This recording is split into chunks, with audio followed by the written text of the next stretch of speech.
Vamos a ver los tipos de combustión. Para eso voy a escribir la reacción de combustión del metano, en la cual se produce dióxido de carbono, agua y por supuesto energía.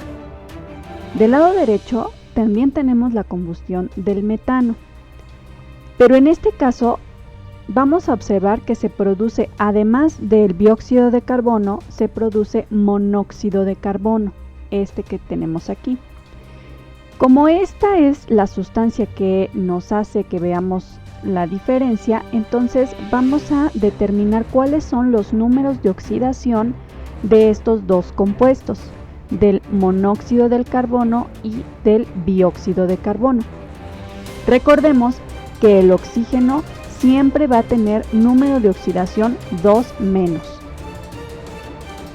En el caso del monóxido de carbono, el oxígeno siempre va a tener número de oxidación 2 menos, y como la suma de los números de oxidación nos tiene que dar 0 para que el compuesto sea eléctricamente neutro, entonces, ¿qué número sumado al 2 negativo nos da 0?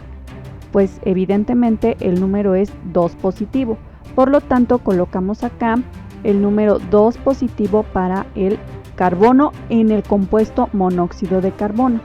Ahora, en el caso del dióxido de carbono, recordemos que el número de oxidación del oxígeno es 2 menos, pero ahora observamos que tenemos 2 átomos, es decir, tenemos que multiplicar 2 por menos 2, que es la carga.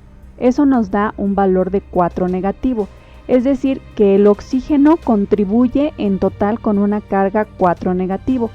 Por lo tanto, ¿qué número le tenemos que sumar al 4 negativo para que nos dé 0? Pues seguramente ya tienen la respuesta, es 4 positivo. Es decir, la diferencia entre estos dos compuestos es que en el monóxido de carbono el número de oxidación es 2 positivo y en el dióxido de carbono el número de oxidación del carbono es 4 positivo. Es decir, que en el dióxido de carbono el carbono se encuentra completamente oxidado. Ese es su máximo número de oxidación y lo puedes revisar en la tabla periódica.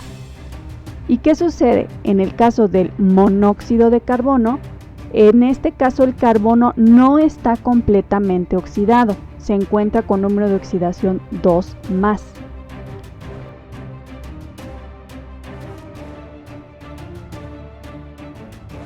Por lo tanto, la primera reacción representa una combustión completa. En el segundo caso, en donde está presente el monóxido de carbono, a esta reacción la clasificamos como combustión incompleta. Entonces las puedes diferenciar porque en la completa tienes dióxido de carbono, pero en la incompleta se genera monóxido de carbono.